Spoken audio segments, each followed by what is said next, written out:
Olá, mais uma vez a mídia livre entra no ar ao vivo e nós estamos aqui com temas que, ao meu ver, são de suma importância para a discussão política em nosso país, o Brasil. E aqui estamos eu, Antônio Biapino, analista do Mídia Livre, e também Rafael Tomiyama, que é um intelectual, vive aqui em Fortaleza, é jornalista.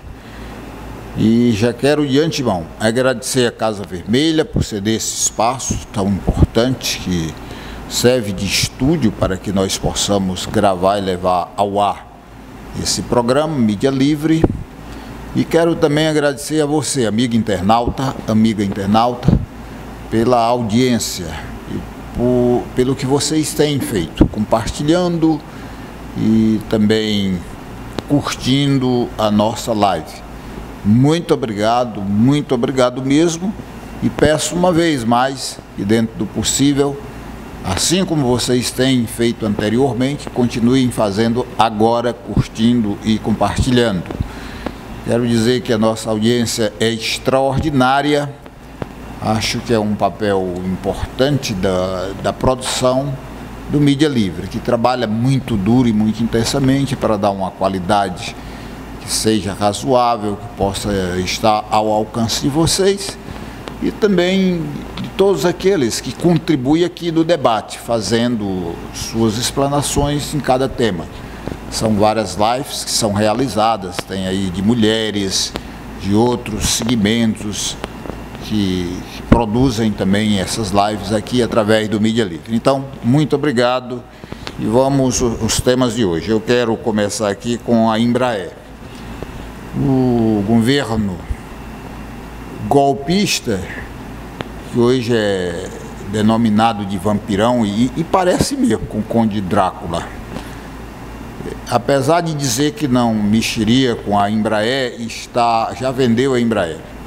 A presidenta do PT, Gleisi Hoffmann, ontem fez uma boa fala no Senado em relação à importância da Embraer e o que significa a venda dessa empresa.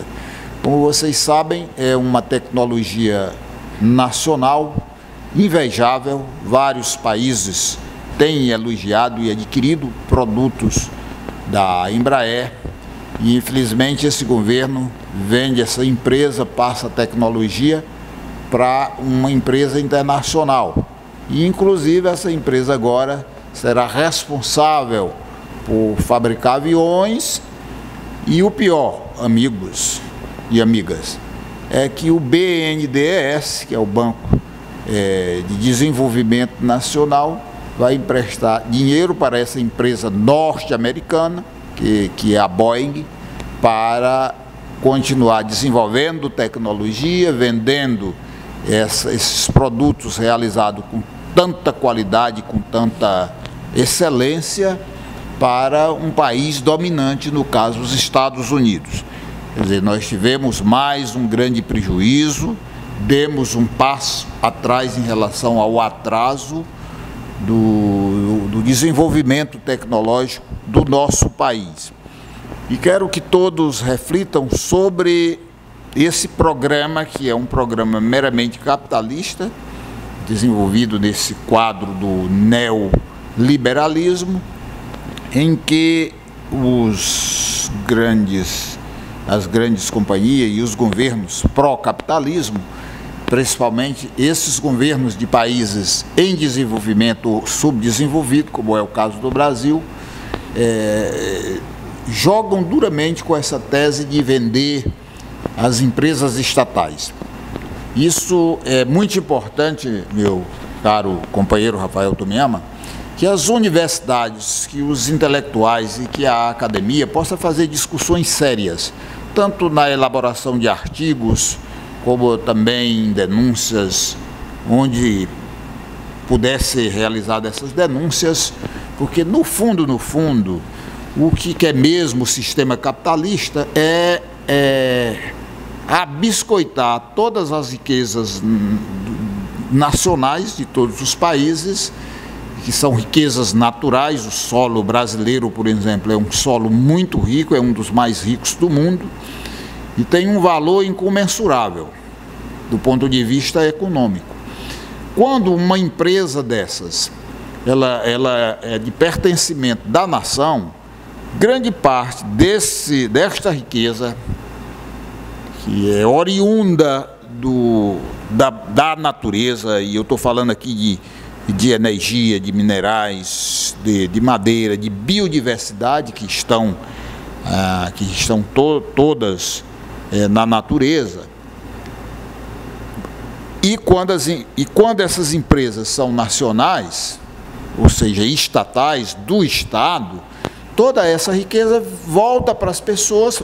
Eu não digo toda, porque tem investimento, tem tudo mais, mas eu falo de grande parte dos recursos são destinadas ao desenvolvimento nacional, são destinadas para a sociedade. E o dinheiro, fruto da produção dessas riquezas, volta, né, como educação, como saúde, como programas sociais, de moradia, etc. e etc. Quando se vende, isso passa a pertencer a uma empresa particular, a uma empresa capitalista, e todo o recurso, sem nenhuma exceção, vai para o capitalista e não para a sociedade. Por isso, o grande prejuízo que, ao se vender uma empresa estatal, aquela nação que vendeu passa a ter. De modo que eu quero aqui, nessa live, nessa programação do Mídia Livre, denunciar e parabenizar a presidenta nacional do Partido dos Trabalhadores pelo pronunciamento que fez em relação à venda dessa grande e importante empresa nacional. E o pior, fora vendida para uma empresa norte-americana. Queria ouvir a sua opinião no seu comentário, meu caro Rafael, em relação a esse tema, por exemplo.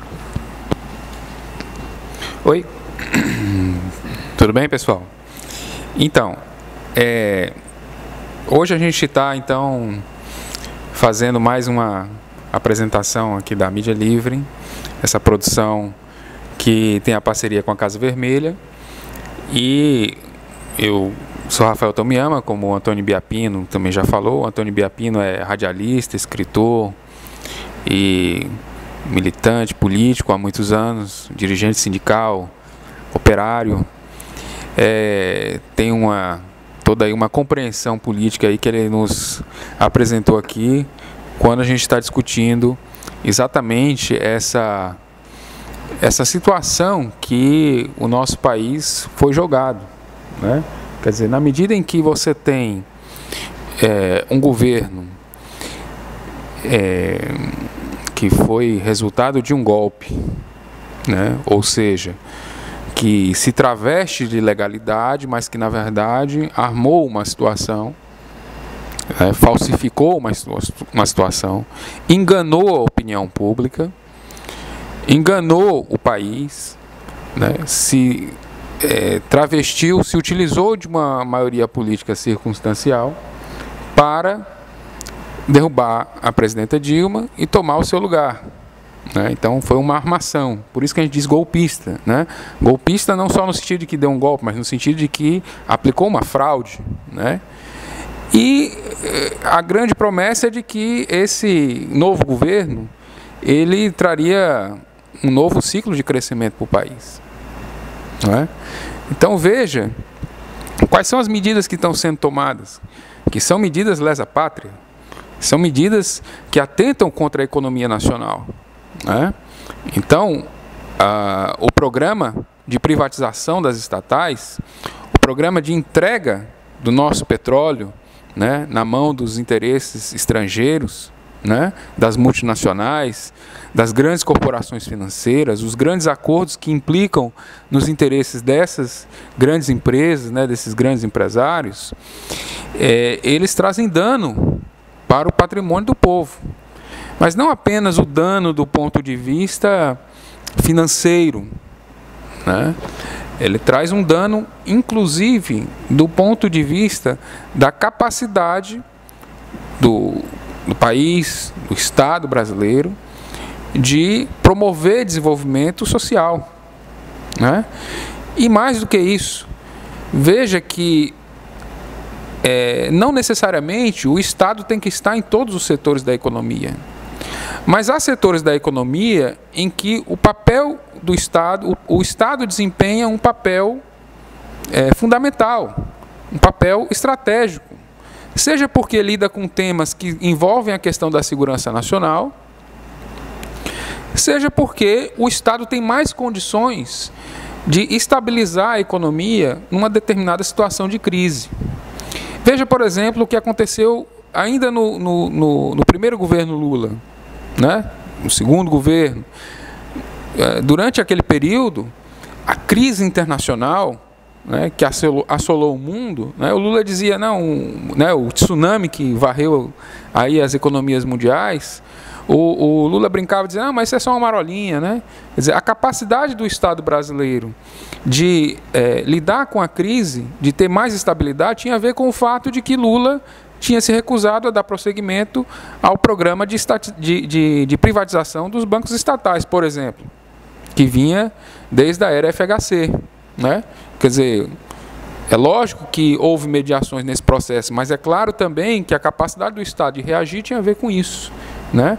Então, é lógico que o Estado, como um elemento regulador e indutor da economia, né, ele pode desenvolver políticas que prevalecem sobre uma determinada situação econômica. Veja, por exemplo, na questão da energia, né, ou da telefonia, se dizia que eram as grandes soluções, né? Agora o governo Temer, do vampirão, opa, não pode falar, né? Vampirizando a companhia de energia, né? As companhias de energia, está querendo privatizar. Quer dizer, quando se ataca esses setores, o que acontece? É lógico que essas empresas elas vão buscar maior lucratividade, né?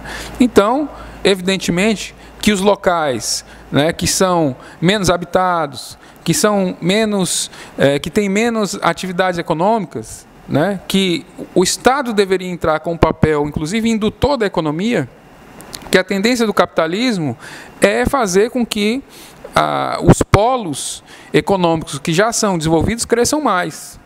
Essa é uma tendência natural da lógica da economia capitalista. Os capitalistas vão buscar onde tem retorno, né? Então a tendência é que você tenha uma desigualdade cada vez maior, né? Na medida em que os lugares que já são desenvolvidos se desenvolvem mais e os lugares que são deprimidos se deprimem ainda mais, né? Então a relação de equilíbrio ela pode ser dada através de instrumentos do Estado, não através da economia de mercado. Pelo contrário, né? As experiências no mundo já mostraram isso. Mas voltando aqui para a questão do desenvolvimento econômico nacional, veja que a promessa era derrubar a Dilma para que a economia voltasse a crescer. Essa era a promessa dos golpistas, né? A promessa dos golpistas era que a reforma trabalhista, que eles fizeram massacrando, retirando direitos e arrochando as condições de trabalho dos trabalhadores, né? Que essa política da reforma trabalhista, ela serviria exatamente para a recuperação dos empregos. E o que a gente percebe é um aprofundamento da destruição dos empregos. Quer dizer, a quantidade de desempregados ela só aumenta de uma maneira vertiginosa. E o povo já está sentindo isso. É por isso que o governo golpista ele está tão desmoralizado perante o povo.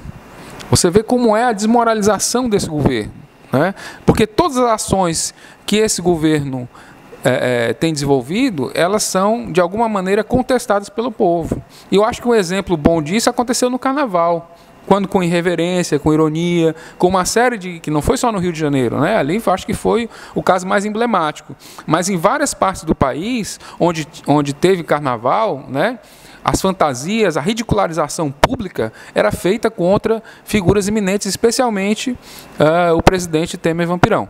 Então, esse é um sentido também. É lógico que as medidas golpistas, inclusive de censura, que nós vamos falar um pouco sobre isso também, né, que têm sido feitas, elas também têm provocado resistência, também têm provocado reação, né, do povo de uma forma muitas vezes irreverente, descontraída, mas também crítica, né?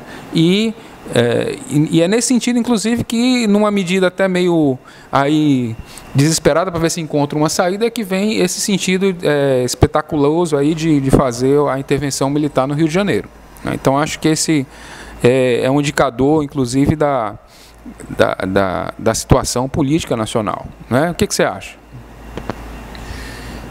Bom, eu acho que a sua fala foi muito precisa em relação a essa questão e talvez tenhamos pouca coisa a acrescentar. Mas eu vou só aqui, do ponto de vista de disciplinar alguns tópicos. Na verdade, a promessa foi uma grande mentira, porque o golpe foi uma farsa grande. E hoje, se a gente compreendesse a linguagem das formigas e fosse conversar com uma formiga tonta, não digo uma formiga inteligente não, uma tonta, até elas estariam compreendendo que o golpe foi uma farsa, uma armação brutal desse Aécio Neves, que é denunciado como narcotraficante, um mentiroso, um sem vergonha, um cachorro da pior espécie que se possa imaginar. Perdeu a eleição na disputa democrática, onde os dois candidatos que foram para o segundo turno, a presidenta Dilma e ele, puderam o tempo todo colocar suas ideias e venceu as ideias da presidenta Dilma. E também as ações da presidenta Dilma, do presidente Lula e do PT, que foram ações importantes, como o Bolsa Família, como o programa Minha Casa Minha Vida, como os créditos que foram dados para o desenvolvimento do país e das pequenas economias, como os programas de educação, como Bolsa Família, os contratos e os convênios que foram feitos em relação à educação, as universidades que foram construídas, escolas técnicas que foram construídas, escolas de tempo integral que foram construídas, escola profissionalizante de tempo integral no Brasil todo. Então, essa proposta venceu. Ele, em seguida, disse que iria inviabilizar o governo da presidenta Dilma. E, de fato, inviabilizou. E com o apoio dessa rede, dessa empresa de comunicação irresponsável, que é a Rede Globo, espalhando o boato. O Brasil está quebrado. A Dilma vai confiscar a poupança das pessoas. A agência de notícias lá dos Estados Unidos disse que o Brasil foi rebaixado, não sei quantos pontos. De modo que isso gerou um medo tão grande, principalmente nos investidores, nos empresários que faziam investimento no Brasil, que eles foram embora. Aí o pensamento desses irresponsáveis era exatamente criar um clima contra as políticas do governo da presidenta Dilma, desmoralizá-la e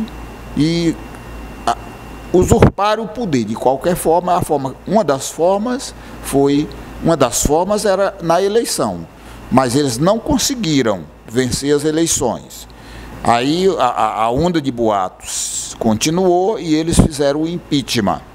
Aí eles contaram para o impeachment com as empresas de comunicação irresponsáveis e com as paneleiras e paneleiros, idiotas que nunca leram um livro e que foram na onda e que hoje estão desmoralizados. Porque essa crise, na verdade, Rafael, é uma crise do sistema capitalista, ela é mundial. Quem tem o mínimo cuidado de ficar lendo o tempo todo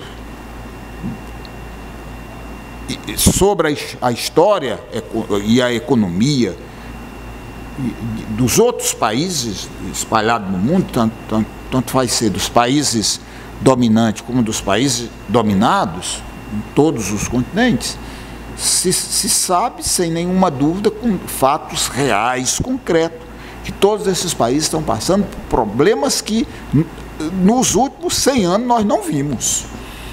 Houve a crise muito grande de 1929, que ainda não tem 100 anos, foi uma crise grande, mas ela anda longe de ser igual a essa crise que nós estamos vivenciando, que começou nos Estados Unidos em 2008.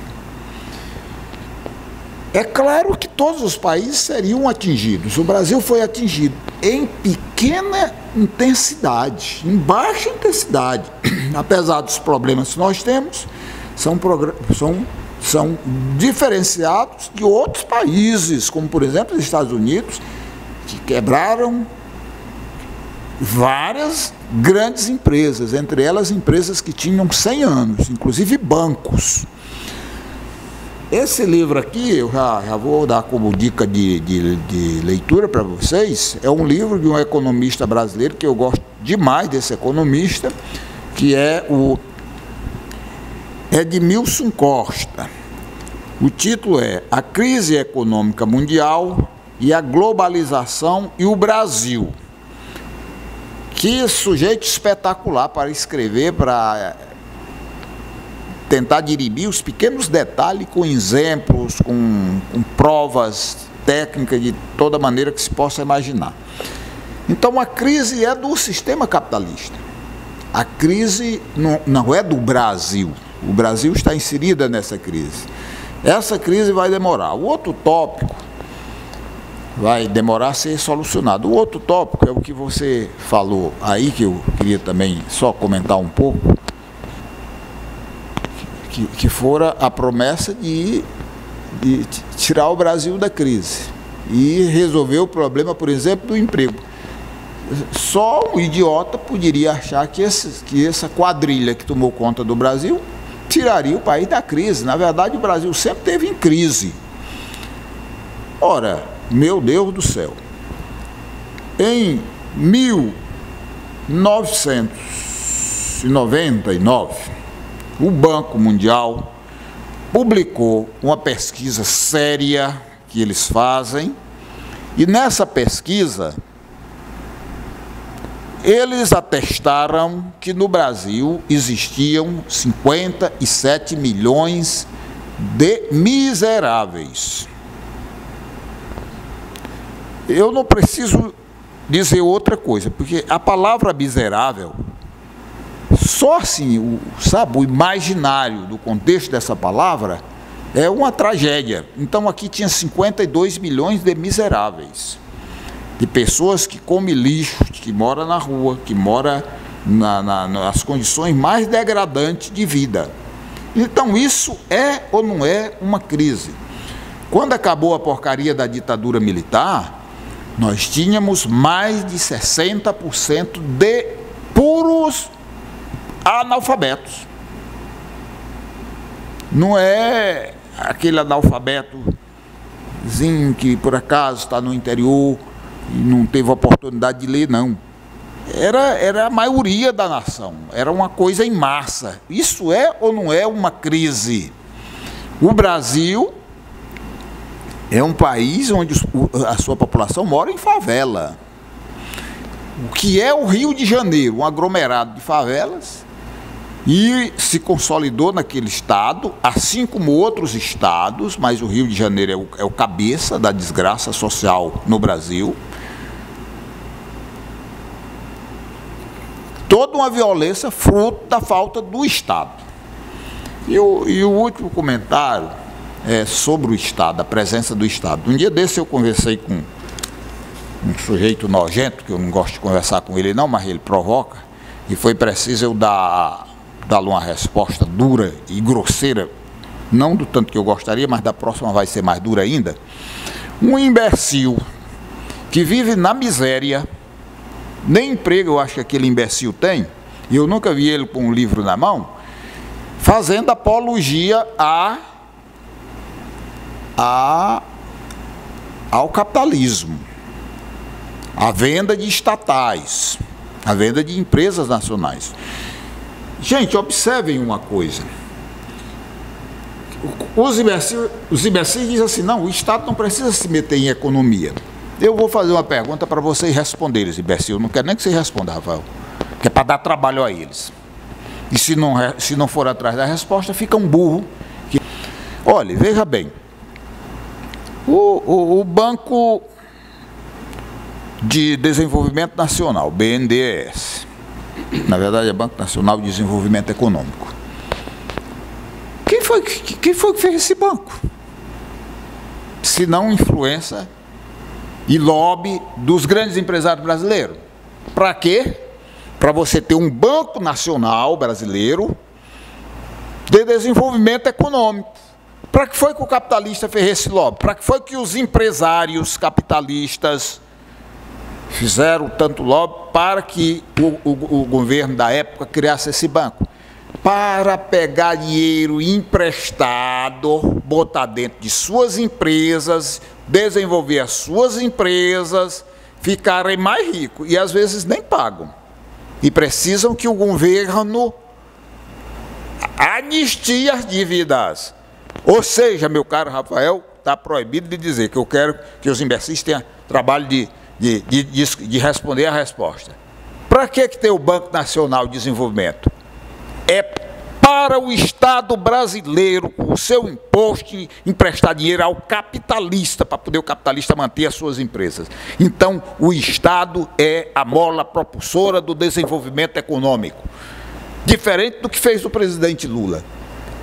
E o PT emprestou muito dinheiro a muita gente. Era pouco para cada um, mas do todo se transformou em muito dinheiro para muita gente, para poder ter o seu pequeno negócio. Então, não pensem, senhores idiotas, que o Estado não é o principal propulsor da economia. É.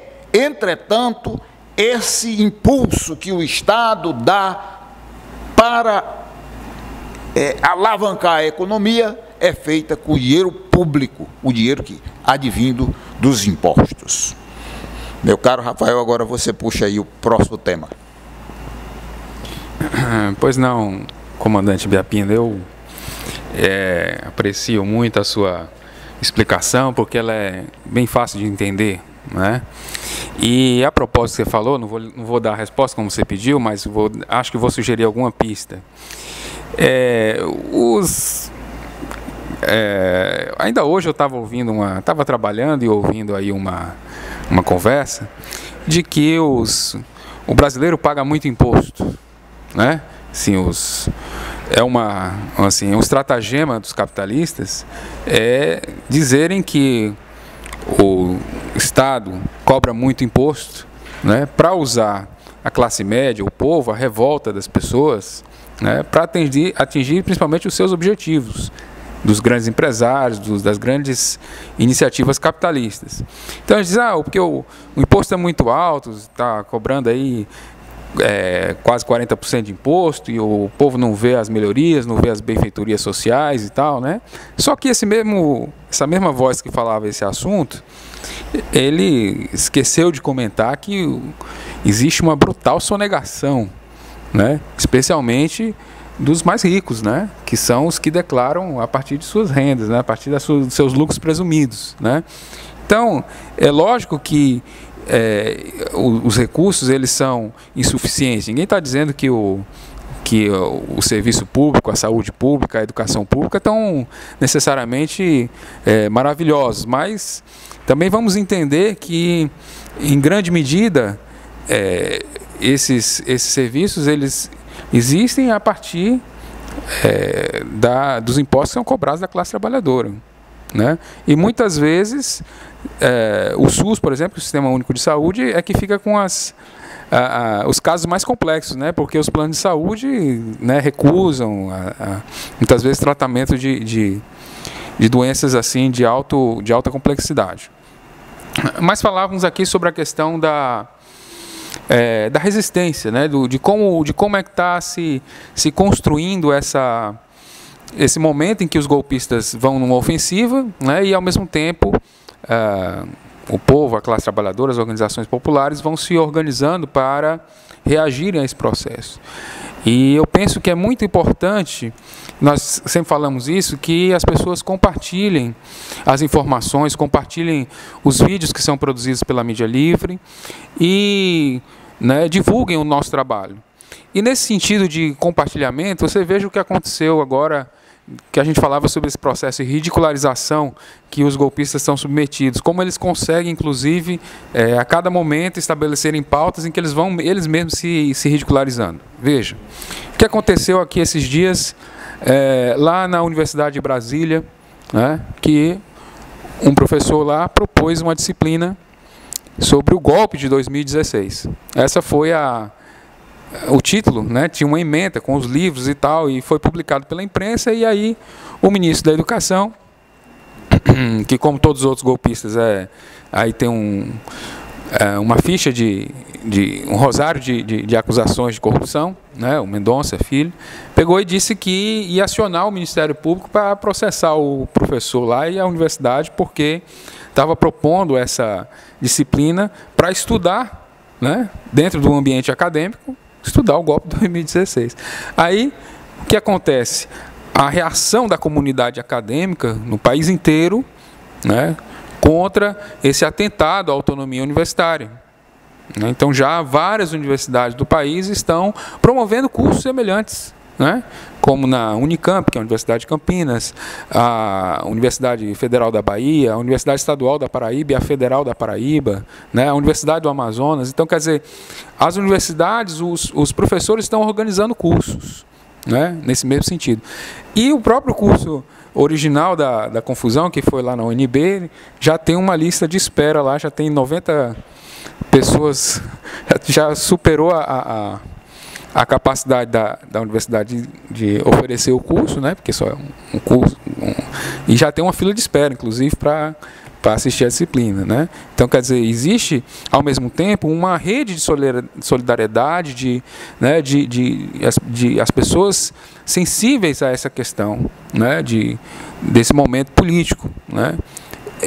Nesse mesmo sentido, né, de tentativa de censura, partindo, infelizmente, do Ministério da Educação, né, que deveria ser exatamente o polo favorável à produção do conhecimento, ao pensamento crítico, você tem também o que acontece aí em relação ao Fórum Mundial da Água, né? Está acontecendo hoje aqui em Fortaleza um evento na Assembleia Legislativa do Ceará, que é o Fórum Alternativo da Água, né? Reunindo os movimentos sociais para discutirem a política, né, em relação à questão do abastecimento, do saneamento da água, né, que no estado do Ceará essa questão da água é particularmente uma questão muito sensível, né, não só pela questão da seca, mas pelo próprio uso da água, né, questão das águas da transposição de São Francisco, por exemplo, elas já são vistas como possivelmente aí para atender interesses empresariais, né, tem toda uma discussão sobre o manejo dessa água, sobre a disponibilidade dela para o consumo humano, né? Então, o Fórum Alternativo da Água vem justamente nesse sentido de permitir que se faça uma discussão sobre a utilização dessa água, sobre o direito do povo de usufruir da questão da água. E veja aí mais uma iniciativa, né, do governo golpista já. Como vai acontecer o Fórum Mundial da Água em Brasília nos próximos dias, a ideia é que existe um convênio da Agência Nacional de Águas com a EBC, que é exatamente a que coordena a Agência Brasil, né, que faz toda a parte vamos dizer, a empresa estatal de comunicação, que é a EBC. Pois bem, e o Fórum da Água vai ser coberto, né, através das transmissões da EBC, que, conforme denúncia do Fórum Nacional de Democratização da Comunicação, essas matérias jornalísticas terão que ser submetidas à Agência Nacional de Águas antes de serem publicadas, né? Já existe um protesto aí dos próprios profissionais, como é que eles vão exatamente, né, fazer as matérias, transmitir as matérias, né, submetidas a esse tipo de censura, e principalmente assinando em seu nome como se eles mesmos tivessem feito, né? Então, realmente é uma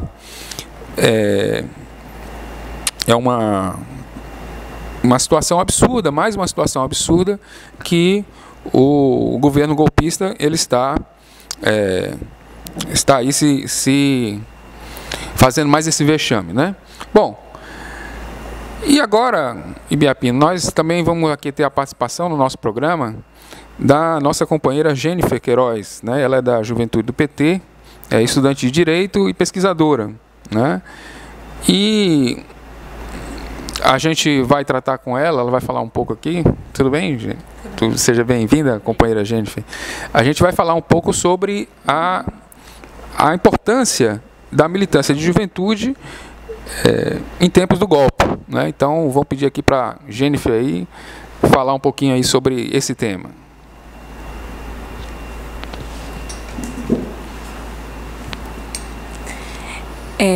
Gostaria, primeiramente, de agradecer o convite do Daniel. Primeiramente, fora tema. Segundamente, primeiramente fora tema, e segundo, eu gostaria de agradecer o convite do Daniel para estar aqui hoje.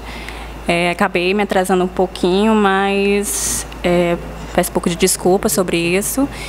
E eu vou falar sobre esse tema, que é muito constante na minha vida, né, na minha rotina, que eu vou aí ajustando com a questão da minha pesquisa, dos meus estudos. E, enfim, eu quis fazer uma espécie de análise do que ocorreu na questão da juventude militante no golpe de 64 e fazer uma espécie de análise trazendo para os dias atuais do que ocorreu no golpe de 16, tá?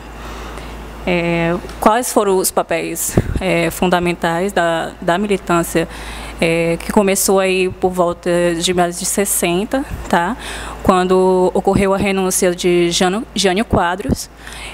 Houve uma resistência muito grande por parte da elite, por parte de outras pessoas que estavam por trás para assumir o João Goulart, né, o Jango. Então, houve uma resistência por parte dos estudantes da UNE, que também apoiava as reformas de base que Jânio Quadros trazia como a questão da educação para todos, né, de qualidade para todos, a questão também então, a importância e o papel fundamental que teve a militância da juventude nesses tempos. Uma coisa muito importante também que a UNE fez foi justamente a questão da parte mais cultural, com os movimentos do Tropicália, tá? E a UNE ela queria atingir outros tipos de grupos, como, por exemplo, no caso das suas assembleias, existiam pessoas mais politizadas, então a UNE viu a necessidade de atingir grupos de massa mesmo. Então, através desses movimentos de parte de cultura, ela queria trazer mais esse povo e porque ela tentou se adequar, na verdade, né, à questão dos tempos, que foram tempos que já estavam se desencadeando para o golpe de 64.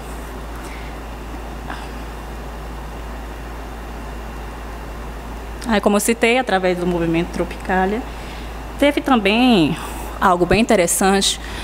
No golpe de 64, a sede da UNE, que ficava no Flamengo, foi incendiada por grupos de extrema-direita e acabou que também a UNE foi banida, né, pela lei Suplicy de Lacerda, que acabou suas atividades atuando de maneira clandestina.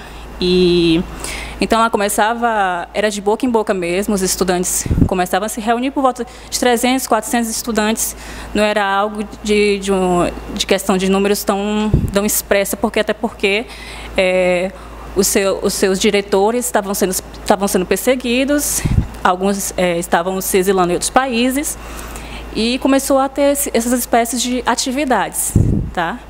Então, ocorreu um fato em março de 68, com a morte do Edson Luiz, né, que ele estava em uma passeata para questão de melhorias mesmo, de um restaurante que ele estava querendo tirar, e o Edson foi atingido a tiros pela polícia, que acabou falecendo. Ali foi algo que foi totalmente seus companheiros mesmo da luta que estavam naquele momento, pegou o seu corpo e estirou na Assembleia Legislativa. Aquilo foi um choque muito grande, né, tanto para a questão dos estudantes do movimento, como a própria população.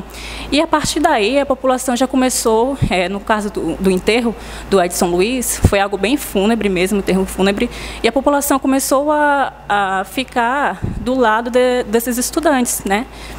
Então, teve assim uma reviravolta muito grande dentro do golpe, ali ainda em 68, que teve também uma espécie de...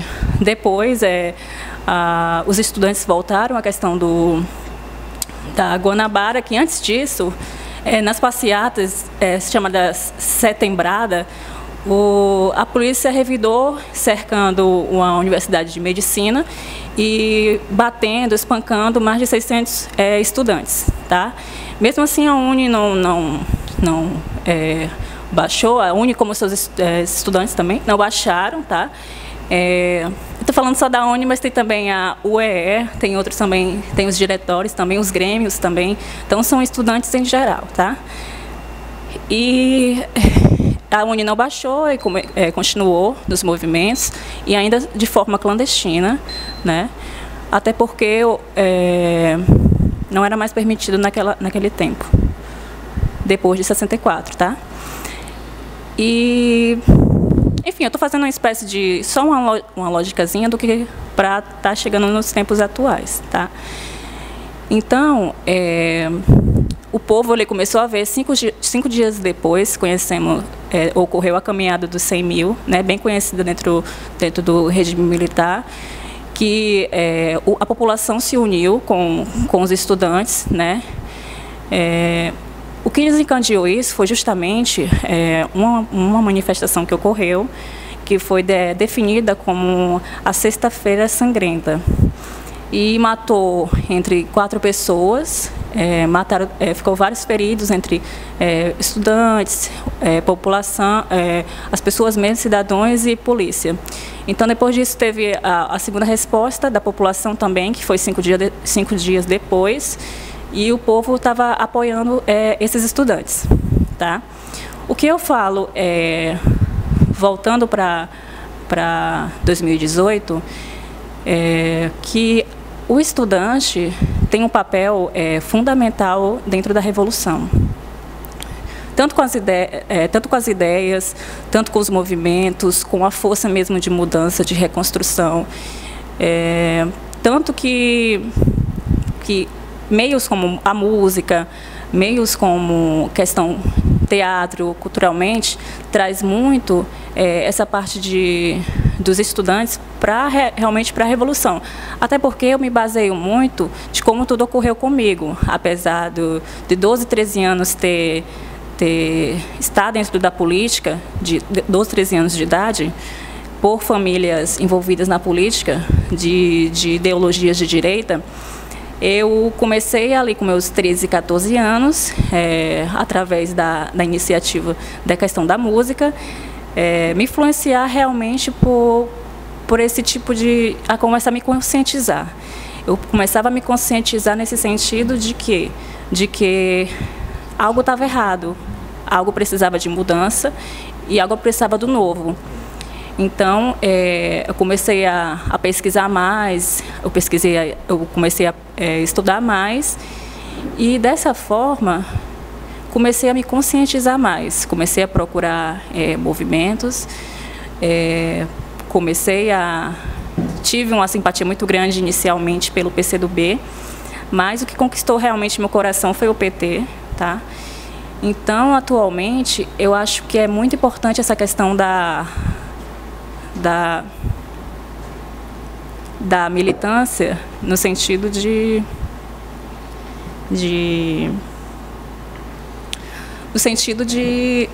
resistência, tá? Eu acho que a juventude ela traz muito, falo isso como uma pessoa jovem, jovem mais da idade, porque tem jovens com 40 anos que são jovens também, tá? Eu falo isso de juventude como eu, mas tem muitos jovens aí de 50, 40. A questão da revolução começa internamente. Então, internamente, isso foi exposto de maneira externa através das lutas, através de melhorias. Atualmente, na universidade que eu estudo, a gente não vê tanto a questão da militância, porque a gente é uma universidade privada e você não sente ali dentro contra quem lutar, né? Eu acredito que sempre existe algo para melhorar, principalmente atualmente na gestão do governo golpista, né? que diminuiu muito a questão das bolsas de estudo, como financiamento estudantil, FIES. ProUni não se aplica na universidade que eu estudo, mas também em outras universidades houve uma redução bem significativa. Então, eu acho que a questão da militância na juventude é muito importante nesse sentido.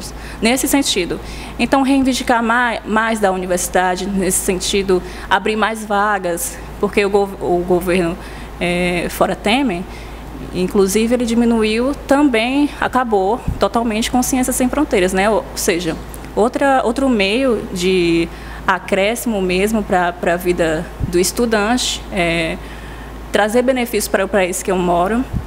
Eu saio desse país, vou para outro, estudo fora, me capacito e volto com os recursos que eu adquiri naquele outro país. Ou seja, a gente tem que não ter a ideia de que quer sair do país e quer deixar aqui o barco com um furinho, afundando. Eu vou atualmente, no meu semestre agora que eu acabar, eu vou para a Alemanha, mas volto para cá trazendo recursos, trazendo melhorias para o meu país, porque eu quero ver meu país melhor.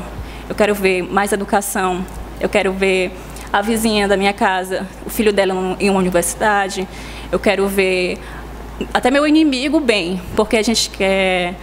Claro que eu não tenho inimigos, né, eu acho, mas a gente quer ver um crescimento através de investimentos pelo governo. A gente quer ver uma educação de qualidade, uma saúde de qualidade, e a gente quer esse crescimento no nosso país. A gente quer o crescimento no meu país, eu quero o crescimento no meu país.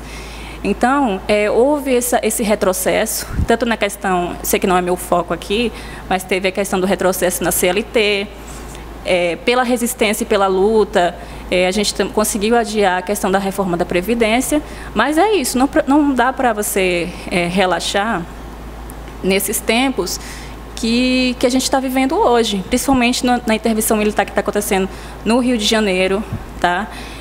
A gente vê as fotos, eu sinto terror, eu não vivo nem no Rio de Janeiro, e eu sinto terror do que é um militar passar com uma arma na frente do meu filho, né? Uma mãe de família sai cedo para trabalhar e tem que ser revistada, tem que pegar os documentos, que é isso, gente. Eu vejo na internet que meios são necessários, tá?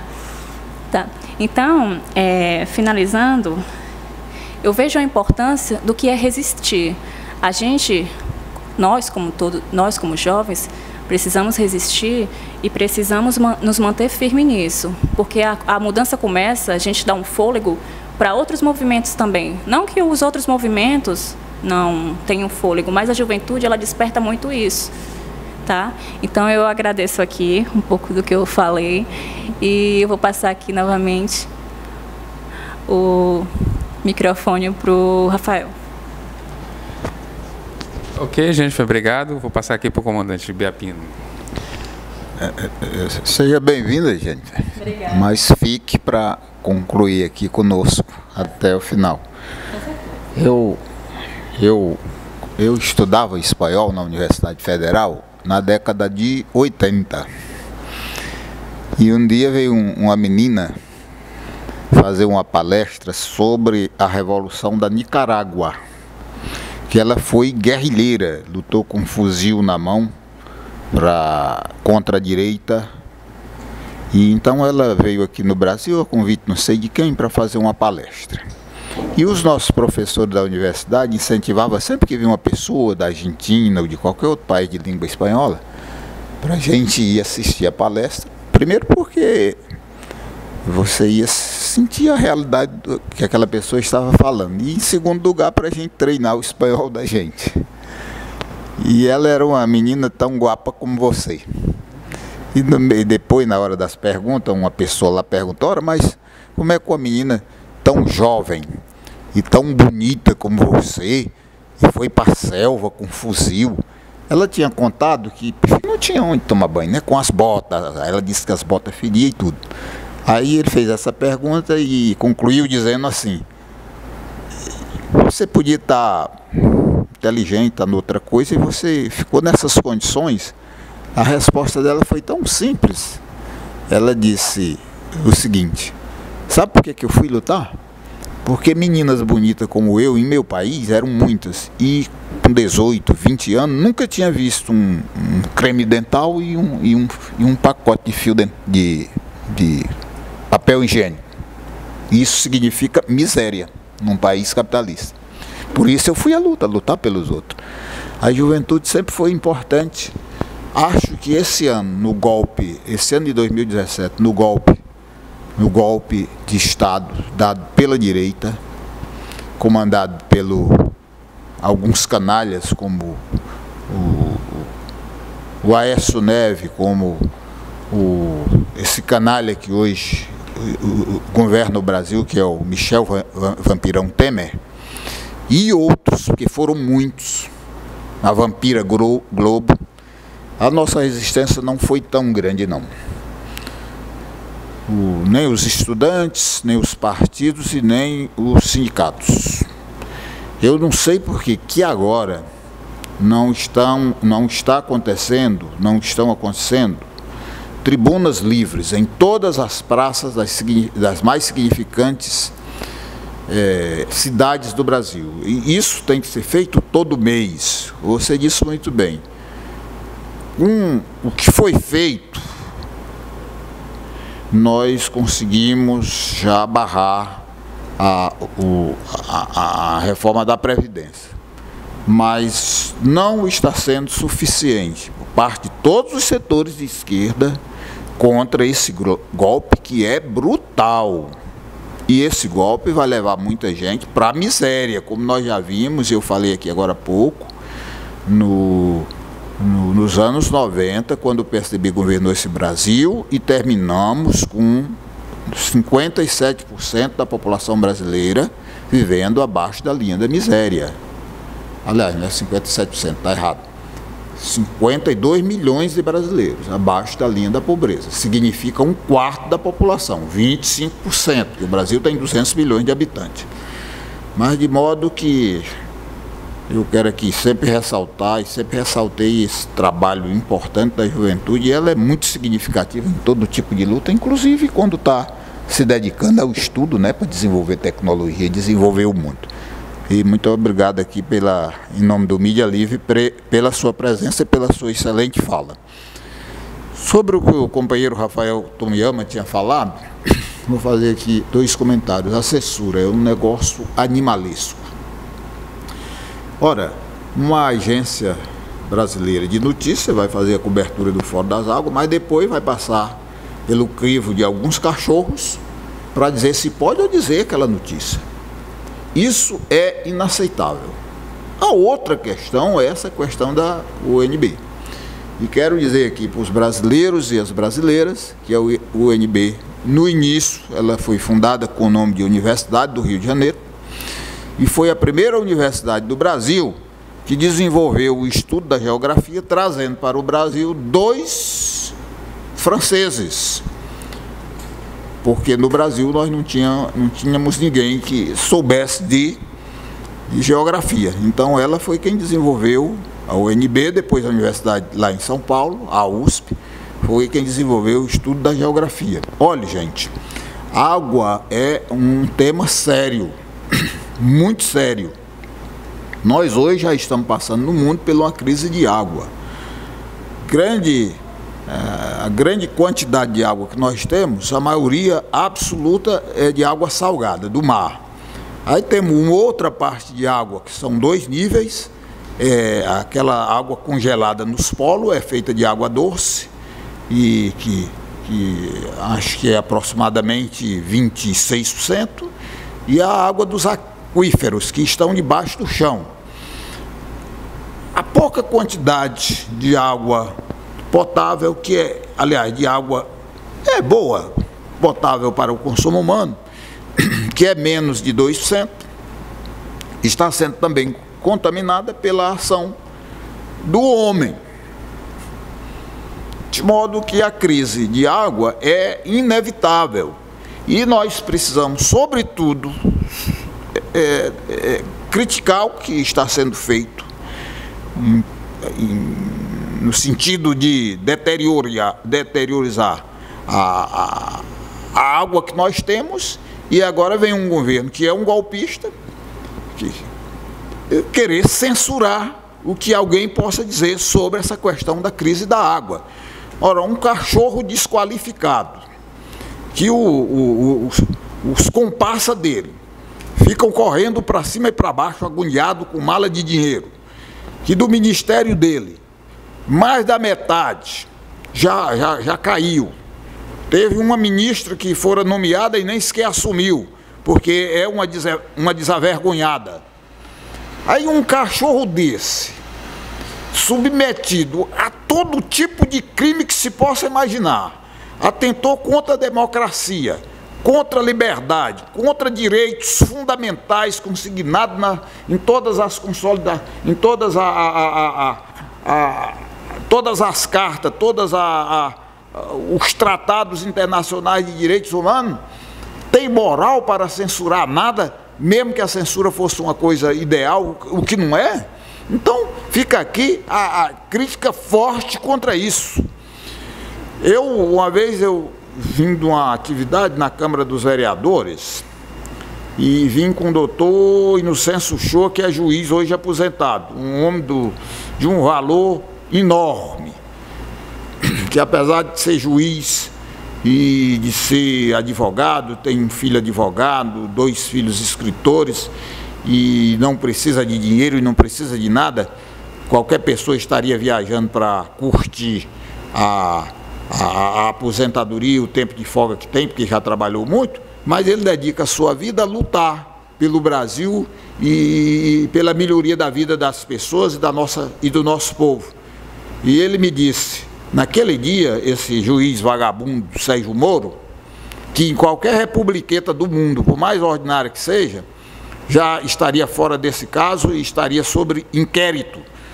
E não vou aqui falar porque o nosso tempo não permite, mas o que esse cara tem feito contra o próprio Poder Judicial e para contribuir com a insegurança jurídica nesse país, é um negócio que alguém tem que um dia escrever isso para não se perder na história, fazer tipo o que fez a Jennifer aqui, trazendo a história da luta dos estudantes desse país desde o tempo da ditadura até cá. Ela fez um histórico. É isso que consolida uma nação. Então alguém tem que fazer isso. Esse cara vai ser julgado pela história, já que no Brasil a justiça não se pode confiar plenamente.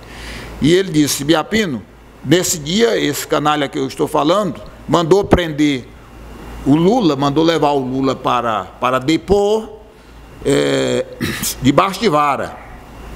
Ou seja, coercitivamente. Quando é que um juiz, ou até mesmo um delegado de polícia, manda buscar coercitivamente qualquer pessoa? Se essa pessoa for intimada até 3 vezes e não comparecer, aí a justiça está correta, tem que mandar buscar debaixo de vara. Porque não pode desobedecer a justiça. O criminoso tem que obedecer. Ora, o criminoso estupra uma mulher, o delegado manda chamá-lo para poder fazer o inquérito e ele não vai. Se não for depois de 3 vezes, ele tem que buscar debaixo de vara. Está correto. Agora, o que não pode é você, contra a própria Constituição e contra a lei, mandar buscar uma pessoa debaixo de vara sem ter intimado. Ele fez para desmoralizar o Lula, para desmoralizar a esquerda, e fez às vésperas de uma grande manifestação das paneleiras e dos paneleiros, para poder dar força e fazer o golpe. Quer dizer, um juiz desse, em qualquer republiqueta do mundo e do inferno, não estaria mais no caso.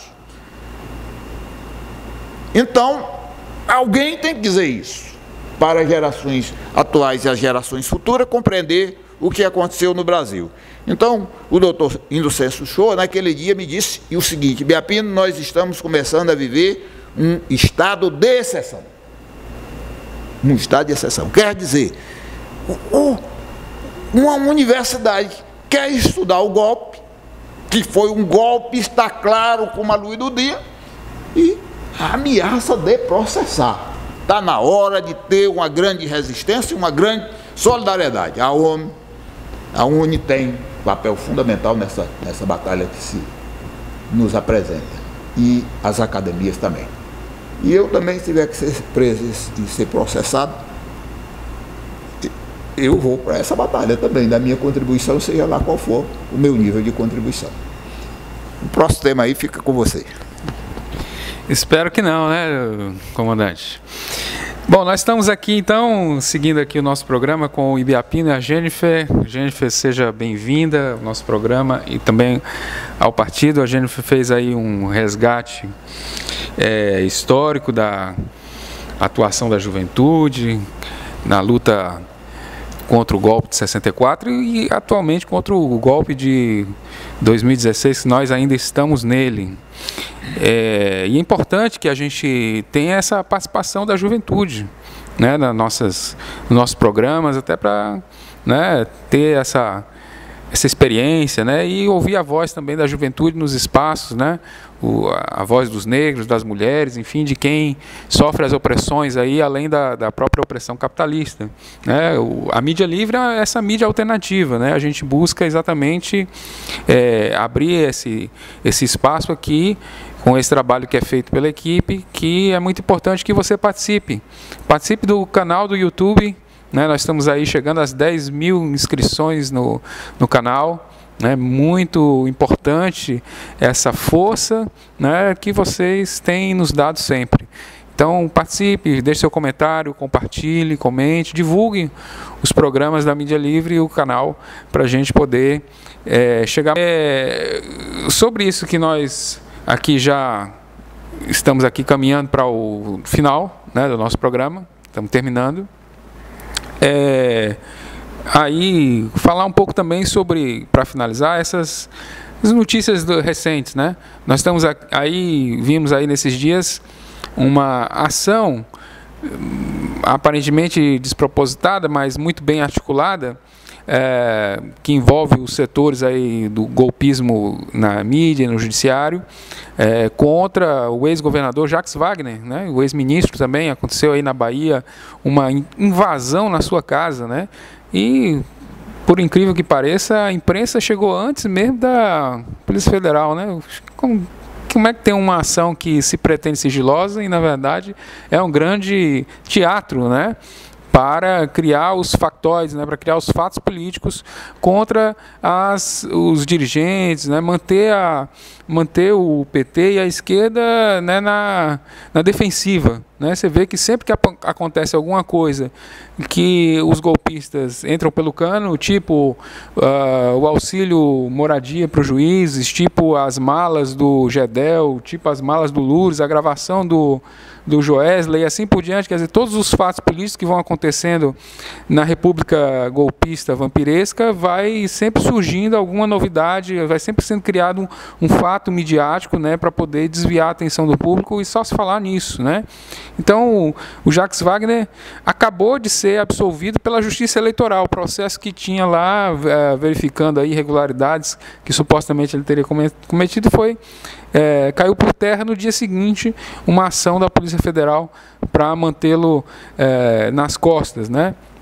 Acho que fica muito claro, e é preciso que o PT, a esquerda, compreenda isso, que está em jogo nessa construção golpista, né? O que está em jogo realmente não é brinquedo, né? Quer dizer, está claro que todas as alternativas políticas que envolvem, inclusive o chamado plano B, né, as possíveis candidaturas de escape de Lula, elas vão sendo aí atacadas por esses setores, e como o Ibiapino falou, não se trata simplesmente do julgamento da justiça imparcial, né? Nós estamos falando de uma ação articulada da direita, usando as instituições burguesas para desferir o seu golpe.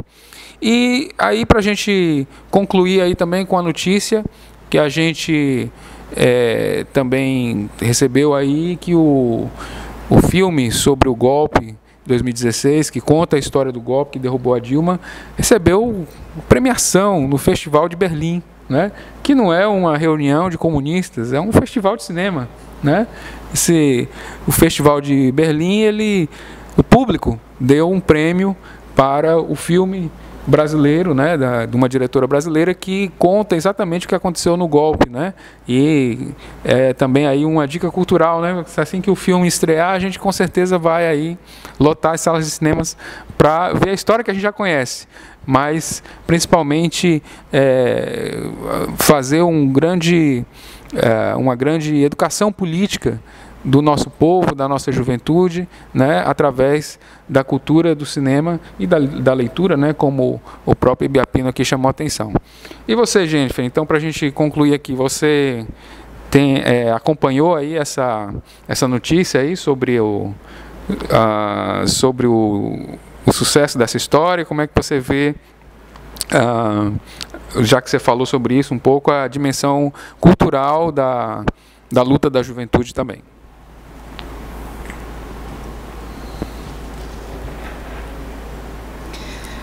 Bem, referente à questão da dimensão cultural, eu queria só colocar em uma coisa que o Rafael falou, e eu tinha colocado também para falar alguma coisa sobre na questão que o papel que a mídia tem de influência das massas, né?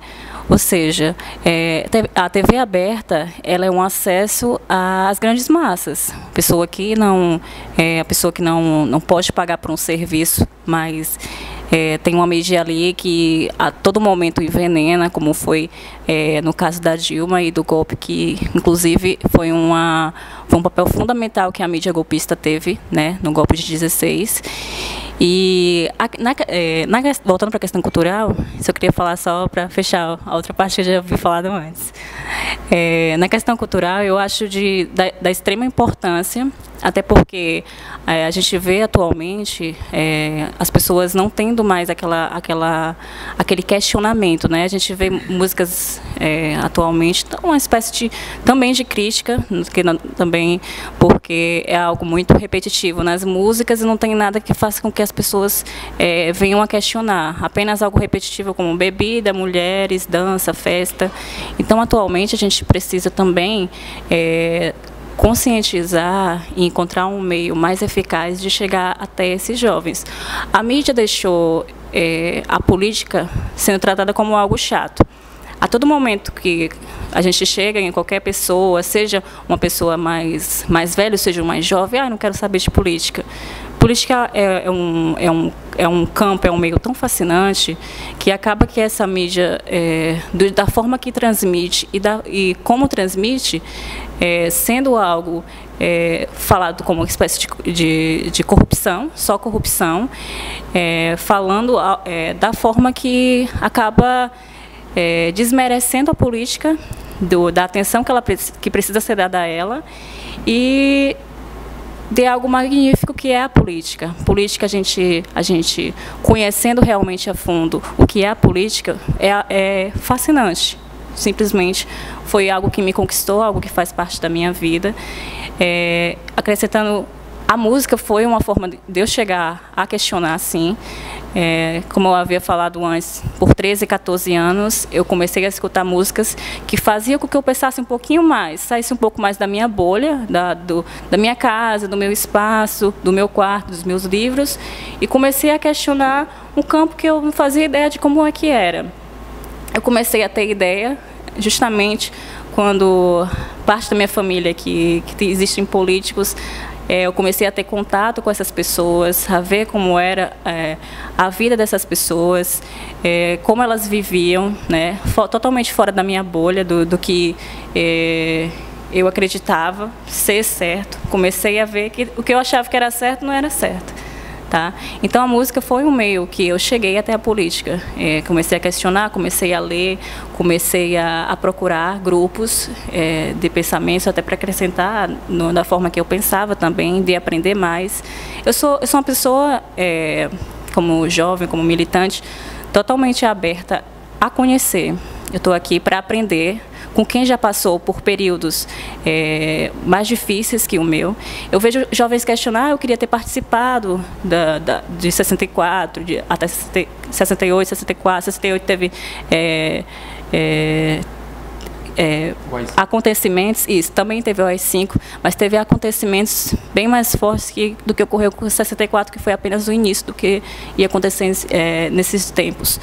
Então, eu vejo jovens dizer que queria ter participado de 68, mas por mais que a gente viva dentro de uma democracia, por mais imperfeições que existam, que a gente sempre precisa melhorar essa democracia, a gente não tem que evitar esses tempos voltarem. A gente não sabe o que é viver dentro de uma ditadura militar, do que é você não poder expressar sua opinião, do que é seus familiares estar sendo perseguidos, do que é as pessoas chegarem em sua casa, arrombar a sua porta, sequestrar seus irmãos. A gente não sabe o que é isso. Então, a gente precisa resistir, precisa manter resistência, luta, para que tempos como esse, do que ocorreram em 64, jamais retornem para a nossa realidade atual. Tá? Então, eu agradeço aqui, tá, mais uma vez pela palavra, e vou passar novamente aqui para o Rafael. Vamos lá, Ibiapino. A gente conclui. O tempo voa. Eu queria aqui falar uma coisa que vai parecer dicotomia. Quando a gente critica a censura, mas ao mesmo tempo a gente fala de uma regulação e democratização da mídia. Nós estudamos a questão da ética. Eu acho que o jornalista tem que ter ética, todo mundo tem que ter ética, as empresas de comunicação têm que ter ética. Então, a imprensa pensa que é a dona de uma nação, pensa que pode dizer o que quer e o que não quer, da forma que quiser. Não, senhor, tem que ter uma regulação. A Jennifer falou aqui da música. Eu acho que o Ceará é o estado que produz música ruim. O pior estado do mundo. Não tem África, não tem América Central, não tem Ásia, não tem nada que produza música ruim mais do que o Ceará. Isso aqui é uma desgraça, isso aqui é um inferno musical. Só tem porcaria produzindo porcaria. Tem uma praga de programa policial, qualquer governo sério proibia programa policial, não pode. Criança está vendo sangue e bala na hora do almoço, inclusive. Podia ter essa porcaria desse programa policial de noite, 11 horas da noite, fora do alcance das crianças. E ainda tem um idiota para acabar de engrossar o caldo, que é o Ciro Ferreira Gomes, ele é um foca da política. Em todo canto ele mete o focinho. Ele disse que quem regula a imprensa é o controle remoto. Rapaz, precisa ser um idiota.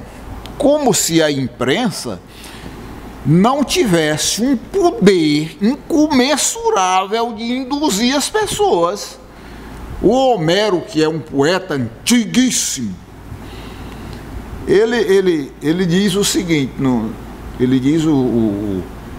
o Aristóteles comenta sobre Homero. Ele diz: esse Homero é um poeta bosta, mentiroso.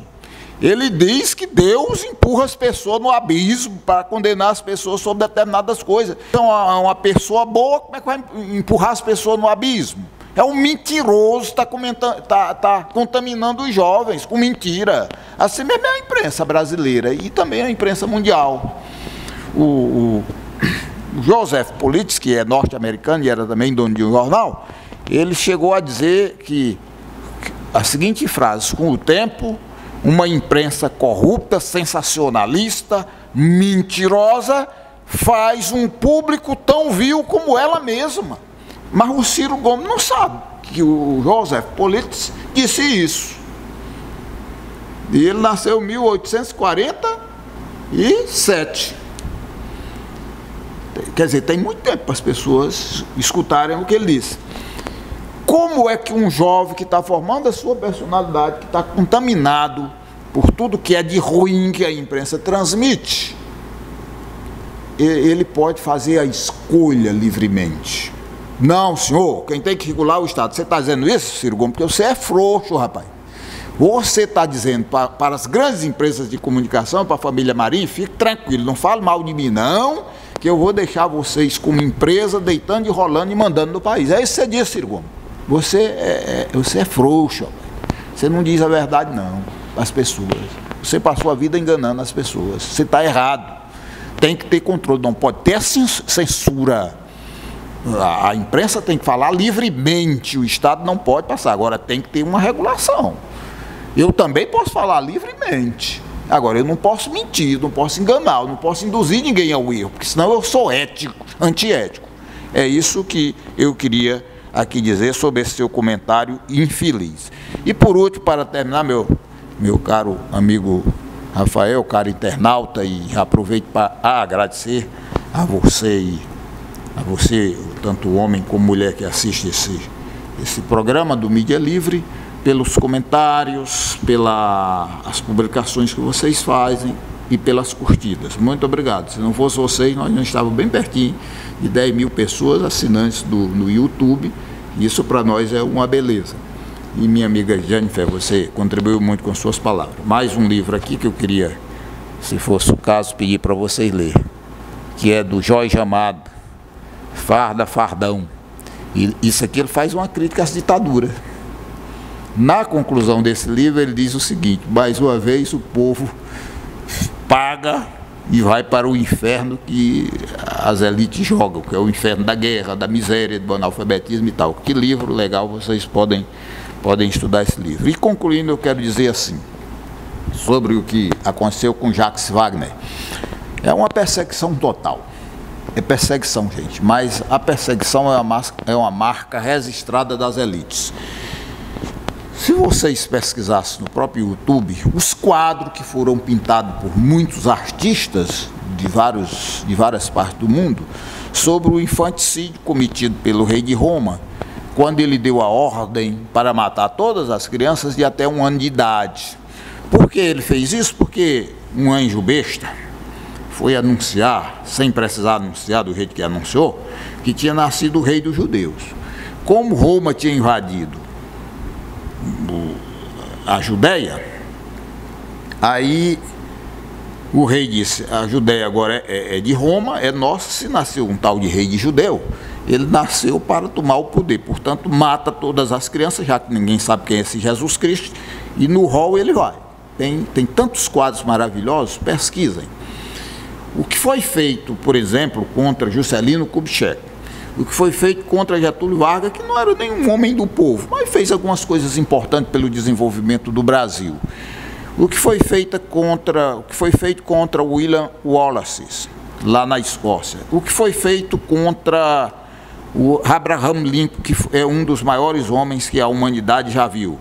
Só porque disse que ia acabar com a escravidão, teve que sofrer 5 anos de guerra e ainda foi assassinado lá nos Estados Unidos. E assim foi na história da humanidade. O que está sendo feito com Lula é uma coisa que dificilmente os próprios sociólogos vão compreender. Então nós estamos aqui, é mais uma live, muito obrigado. Eu acho que a gente fez aqui o que a gente podia fazer de melhor. E vocês agora vão então,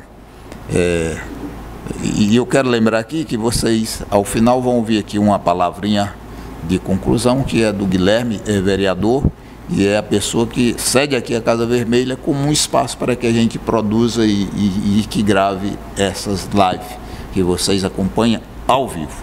Hoje tivemos aqui eu, Antônio Biapino, Rafael Tomiyama e Jennifer, uma jovem do PT que deu aqui uma boa contribuição nessa live.